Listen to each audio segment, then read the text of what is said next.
can make it there, I'll make it anywhere. It's up to you, New York, New York.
Good morning. Good morning. It's the Richie Hicks Jr. Sports Podcast here on Facebook Live and YouTube. And I am your host, Richie. On today's show, going to be hitting on the happenings in week 6, Sunday, particularly in the NFL. Going to give you guys my Monday Night Football final predictions and also a little feedback of what I thought about game 1 of the American League Championship Series between the Seattle Mariners and the Toronto Blue Jays. We're going to open this up in the AFC East. New England Patriots getting a big road dub, 25-19, over a Saints team that's got a little bit more confidence and feeling a little bit better about themselves. Back and forth affair as, truthfully, Spencer Rattler is starting to show a little more moxie, starting to play a little better. I think getting that W against the Giants definitely helps his confidence. But Drake May and co, a little too much for the Saints. And Patriots are in a position right now where they are honestly going to be able to apply a little bit of pressure on the Buffalo Bills. If the Bills should stumble tonight in Atlanta against the Falcons, Patriots will take first place because at the moment they do have a tiebreaker over the Buffalo Bills by virtue of their road victory last week in primetime. New England Patriots playing some pretty good football right now, and Mike Vrabel definitely instilling a winning culture and a large attribute of just holding guys accountable. The Patriots are gradually coming back, and they most definitely have their quarterback of the future in Drake May. Keeping it in the East, I'll give you my prediction for tonight's Monday Night Football game. Buffalo Bills traveling to Atlanta. I think this is the kind of game where if the Falcons are going to win, they're going to have to do their absolute best to keep the Buffalo offense off the field. How do you do that? Well, obviously by moving the chains, but you're going to need a big game out of Bijan Robinson and possibly Tyler Algier as well if they're going to be mixing up the play calling schematically and running, a run-heavy offense. I don't think the key to victory is having Michael Penix chuck it more than 20 times tonight. But give me the Buffalo Bills tonight for the W. I think after being embarrassed at home, they're going to be locked in tonight. I like the Bills to win this thing by 10. Give me the Bills 30. Give me the Atlanta Falcons 20. Could possibly get a little more high scoring than that. I always like Josh Allen in indoor settings. I think it plays to his skill set. I just think he's going to really have a night. And I do believe James Cook hits pay dirt at least once. Keeping it in the East, New York Jets opening the day yesterday in London. Just a boring game on so many levels. Denver Broncos far from their best, but they do escape with a 13-11 lead. And, Aaron Glenn, first-year head coach, former New York Jet player, he's got to be shaking his head at this point and just saying, what do I have to do to get a W in this league? New York Giants will be playing the Denver Broncos next week. And if I'm the New York Giants, although you know you're going to be playing an elite defense, you've got to feel good to a level. Because I think the Giants watching this game got to say to themselves, we can definitely do a little better on offense than the Jets did. As Cam Scatterbo right now really just on a trajectory for a hell of a rookie season. And Jackson Dart is 2-1 in his young rookie season. You know, he didn't start until week 4, and I'm sure Giant fans wish he would have started since week 1. Giants currently 2-4, but definitely better energy and feeling pretty good about themselves as well. Miami Dolphins put up a strong fight. At times, I honestly thought they were going to win that game yesterday, but the Los Angeles Chargers do escape 29-27, a late Cameron Dicker field goal for the win in South Florida. And I've said multiple times that I do believe that head coach Mike McDaniel could be the first coach fired, whether it's his fault or not. Not quite sure. I mean, they put up a good fight. Now, on the contrast and on the other side of things, if I'm a Charger fan, I am a little concerned because after the very impressive 3-0 start, they were a missed field goal yesterday from losing a third consecutive game. The Chargers right now are not impressing me the way that the Kansas City Chiefs and the Denver Broncos are. And that's an easy segue. We'll keep it in the AFC West.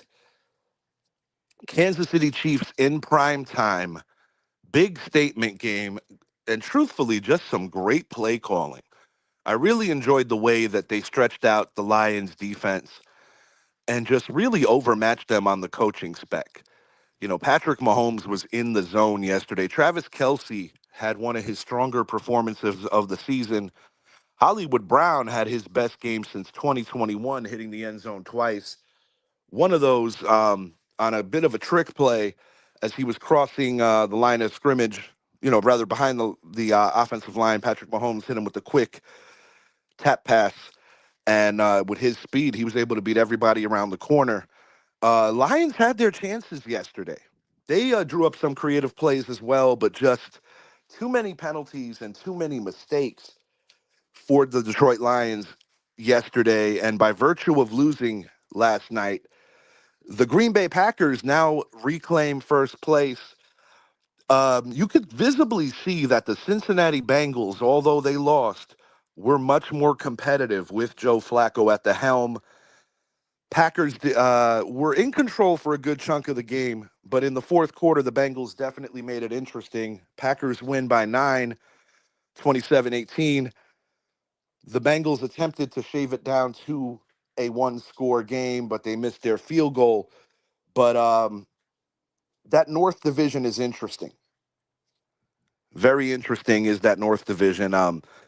Baltimore Ravens lose yet again. They now drop to 1-5. The Ravens and the Bengals are both at the bottom right now of that division.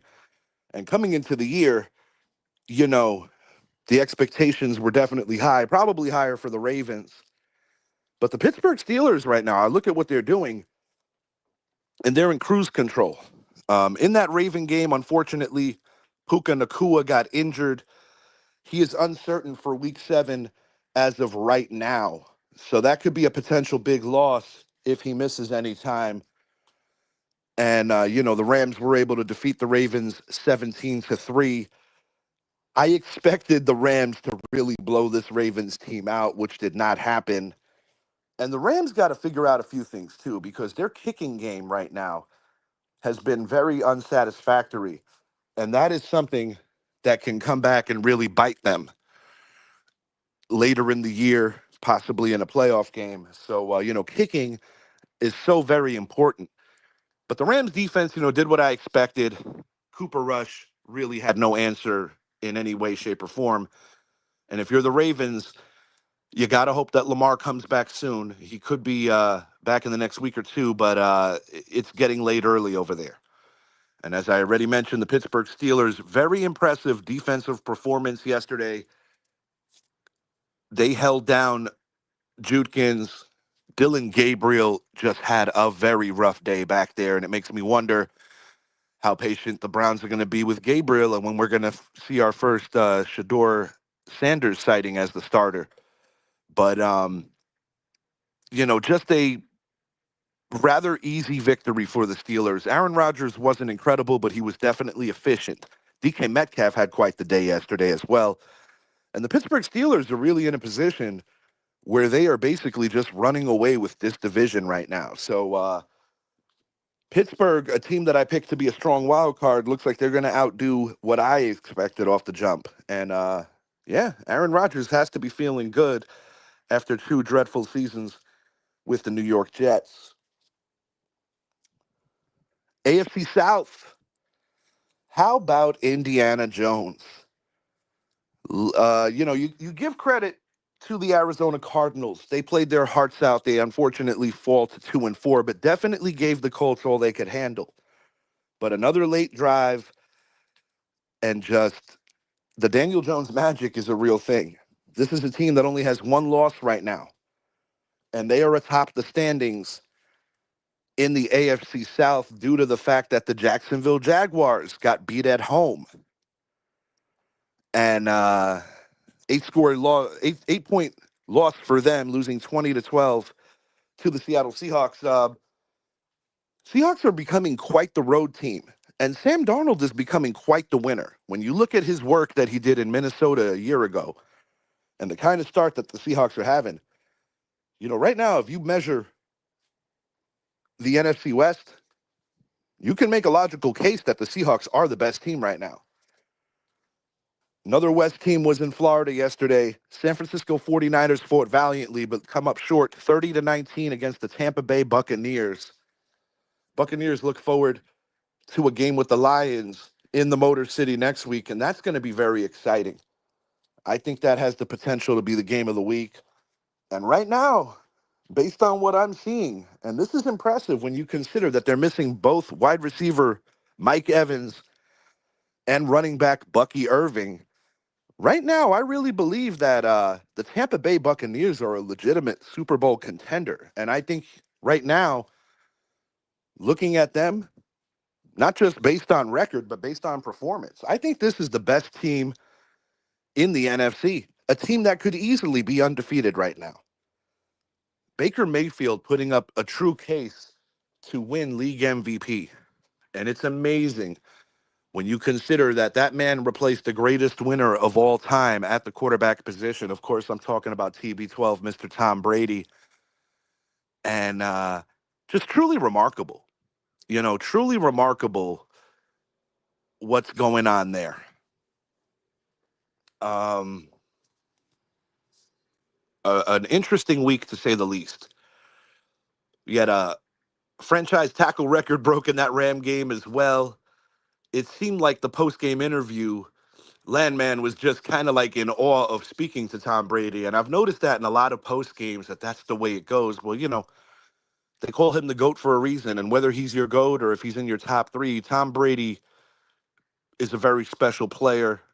And I'm personally, I think, growing into quite the analyst. But I know a lot of these young players getting interviewed by Tom Brady has to truly be an honor for so many of them, as a lot of these guys grew up watching him play. The Green Bay Packers, I want to talk about them for a minute in lieu of their win against the Bengals. They are in first. However, they do not look all that impressive to me. I expected the Bengals to be a little better and have some more fluidity on offense because you're bringing in a guy like a Joe Flacco who is capable of starting for anyone at any time. But, after the very strong start, statement victories over two playoff teams last year, the Lions, who had the number one seed, the Commanders, who beat them and went on to the title game, Packers squished them both and really played good football. But the last couple of weeks, you got the 40-40 tie to the Cowboys. The previous week, they lost to the Browns. Then they had the bye week. I expected the Packers to come out and make a little more of a statement. I mean, they get the victory. This isn't college football. You don't get sexy points for winning by a lot of points.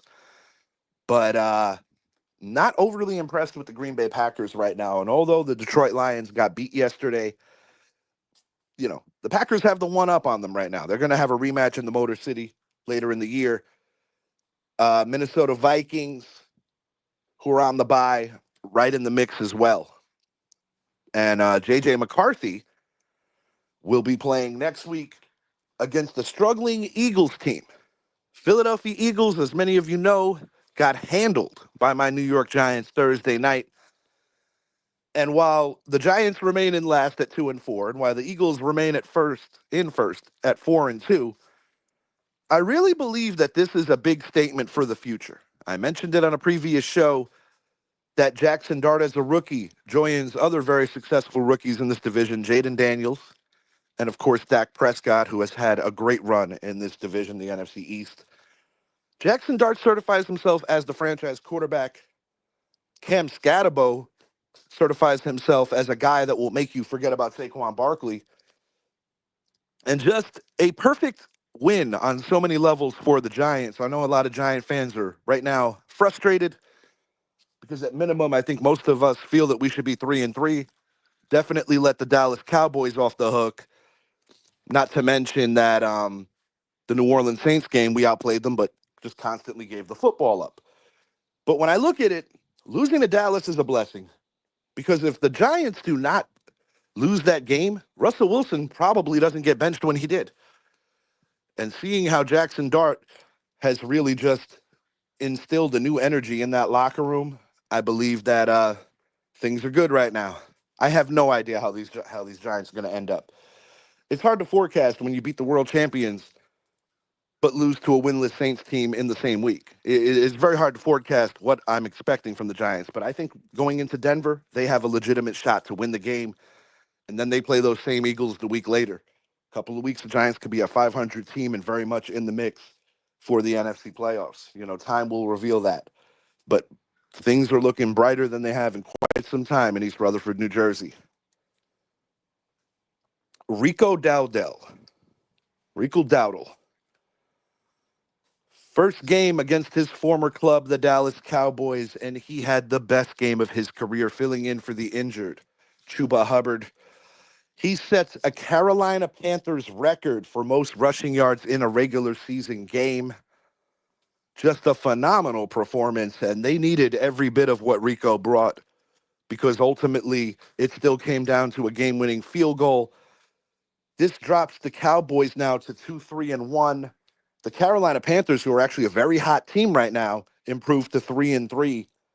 And you trade Micah Parsons in the offseason, right before the season starts. And the defense has been a massive problem all year long. You have a game where you give up 30 to the Panthers. You have a game where you tied, but you gave up 40 to the Packers. You have a game where you won, but you gave up 37 to the Giants. This Dallas Cowboys defense is god-awful. And it is really unfortunate when you consider that Dak Prescott, from a statistical-based level, is having an MVP caliber season. I mentioned at the top of the hour that Baker Mayfield might ultimately be the MVP. And, the Bucs are winning, so that also helps.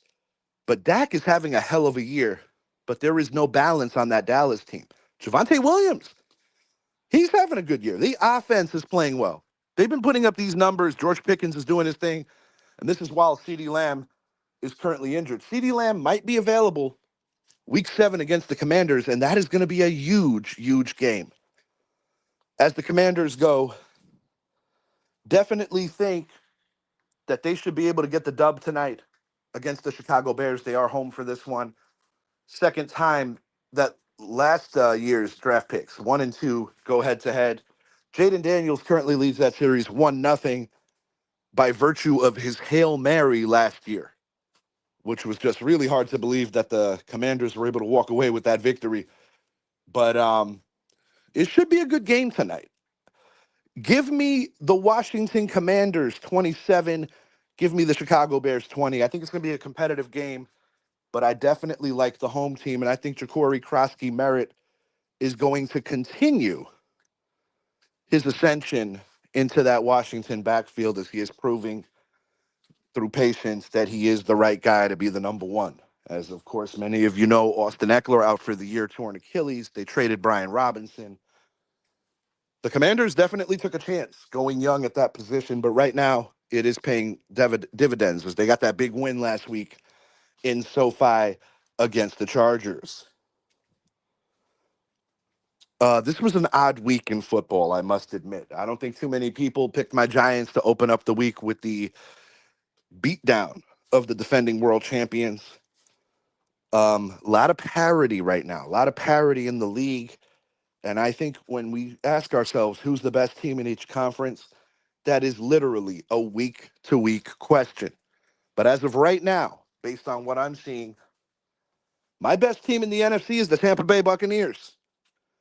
If they win this game in the Motor City next week against the Lions, I think it's a huge statement victory and really asserting themselves. Philadelphia Eagles are the world champions. They head to Minnesota next week, and they're going to play a very, very good defense led by Brian Flores, a guy who I think is going to get another crack at a head coaching gig. At least he should. And, you know, you have the masterful Kevin O'Connell who calls the plays on offense. That is not going to be easy. But it is J.J. McCarthy's first game back. So I do think the Eagles in that regard will have an advantage. I'm not sure where the Minnesota Vikings are heading yet. I did like the way Carson Wentz played before he got dinged up. But this is a true opportunity for J.J. McCarthy to have his first true NFL moment, signature victory type stuff, as Jackson Dart did the previous week. Because, you know, in a lot of ways, this is really McCarthy's rookie year. Because last year, he didn't even play in his rookie year. But looking ahead, I would off the jump say that I give Philly a slight edge because they are going to be playing desperate and trying to avoid a 3-game losing streak. But you already know I'll be rooting hard for the guys in purple. It should be a good game. Should really, really be a good game. What else on the brain regarding the NFL? So, yeah, Tampa Bay Buccaneers, definitely my number one team right now in the conference. On the other side, AFC, I'll tell you, man, after what I saw yesterday from the Chiefs, and after their slow start, and now they're going to get some healthy bodies coming back, it's still hard for me to pick against the Chiefs. Because the Buffalo Bills, we know that they are probably the biggest contender and the biggest problem that the Chiefs are going to run into. Based on familiarity, you know, I did pick the Denver Broncos to play in the AFC title game this year. My team will be playing them this week. They have not played the Chiefs yet this year, but right now, and again, I reiterate, it's a week-to-week thing. The Kansas City Chiefs are still the team I trust the most in the AFC. It's not Buffalo, and it's not Denver for a litany of reasons. I love Sean Payton as a coach. Bo Nix, in my opinion, is the second best quarterback in last year's draft class. But what worries me about Denver is when they have those stale offensive games like they did yesterday against the Jets. And I mean, it's a credit to the Jets defense. They showed up yesterday. But the Chiefs, when Patrick Mahomes is cooking, and, you know, yesterday, their defense showed up in key moments. They didn't have like a phenomenal game, but they showed up in key moments. And also when the Lions are making their share of mistakes, it also helps. But the AFC West is going to be very interesting. So who else in the AFC am I looking at? How do I really feel about the Pittsburgh Steelers? While I do think they're much improved and finally have true competency in the quarterback room, of course, Aaron Rodgers is a starter there, I am still not completely sold on the Pittsburgh Steelers through and through. I think they are a much improved team. I know Mike Tomlin has got to be happy having the best quarterback that team has had since Ben Roethlisberger. But my thing with the Steelers is I think part of their ascension is also predicated off of circumstantial stuff, as the Steelers have had the benefit of two teams, actually three teams in that division that just can't get out of their own way. So, you know, the North Crown may kind of be handed to the Steelers this year, assuming that they don't run into a bit of a slump. You know, if Lamar gets back in time and the Ravens can start playing a better brand of football, maybe they could get back into it. But truthfully, I just don't see anybody touching the Steelers in that division. I'm just not sure how the Steelers match up with the rest of the AFC, and that's going to be revealed when they start playing better teams. You know, yeah, They beat the Browns yesterday. I get it. But the Browns aren't that good. But one thing that I will be looking forward to in a couple of weeks is when Aaron Rodgers plays the Packers. I looked ahead. That's going to be on prime time. That's going to be a fun one. It would have the only thing that would have made that game better is if it's in Lambeau, similar to when Favre made his first trip back there, or when Brady went back to Gillette. Unfortunately, that's the one thing that this game doesn't have is Rodgers going back to Lambeau. But that's going to be must-see TV in my opinion. I think Aaron Rodgers is going to play his game that night, and I'm sure the Green Bay Packers are going to be revved up as well. So I'm looking forward to it. The irony is that Aaron Rodgers' only Super Bowl victory was actually against the team that he currently plays for. So through 6 weeks, my two best NFC teams, and I say this kind of hesitantly. I'm gonna say Tampa Bay Buccaneers at 1, and although they lost yesterday, Detroit Lions at 2, and they're not even in first in their division. That's going on a belief in Dan Campbell, at least for now, and not all the way believing in the Vikings or Packers. Not yet all the way. In the AFC, number 1 and number 2, the Chiefs are in the conversation because they're always in the conversation. The Steelers are in the conversation because of circumstantial stuff, and they're in first. I'm not taking the Jaguars all the way serious just yet. However, Liam Cohn's doing a good thing. But I cannot deny any longer what the Indianapolis Colts are doing. Daniel Jones is on a trajectory, in my opinion, to be comeback player of the year. And right now, 6 weeks in, the Indianapolis Colts are the best team in the AFC. Bucs and Colts are the two best teams in each respective conference. Moving it along to baseball, Seattle Mariners, after that marathon game to qualify for the American League Championship Series, get the narrow victory yesterday against the Toronto Blue Jays. And I gotta say, sometimes the adrenaline, when you're in survival mode, takes you to a different place. The pressure is on the Blue Jays right now, and this is the first time in these playoffs that the Blue Jays truly have to face adversity. Because although the New York Yankees did win Game 3 in dramatic comeback fashion, the Blue Jays were still up 2-0. The pressure was still not completely on them, and they knew that if it went to 5, they still went back to Toronto. But this is the first time, probably since the tail end of the regular season, where the Blue Jays truly faced adversity. The Blue Jays were very close to blowing that division, as they finished with the same record as my Yankees. I still think the Blue Jays are the better team, but we're going to find out. You know, the Mariners have never played in a World Series, and they're 3 wins away. The Blue Jays down 0-1 tonight. National League Championship Series, the Los Angeles Dodgers, who are undefeated in these playoffs. Excuse me, they had 1 L to the Phillies. I lost sight of that. They've been kicking ass, though. Los Angeles Dodgers taking on the Milwaukee Brewers. I'm going to say this. I did not see the Brewers getting this far, even though they had the regular season they did. I thought for sure they were losing to the Padres. I picked the Cubs to win Game 5. The Brewers keep making a liar out of me. Do I think the Brewers are going to win tonight? I would like to see it. I love me some Bob Uecker, rest in peace. It would be such a great way to honor Bob Uecker by winning the World Series this year. But I'm sorry. I still think the Dodgers are the better team. Give me the Dodgers tonight. 6-4 victory over the Brew Crew. But Brewers, please, by all means, continue to prove me wrong. Until next time, I am Richie.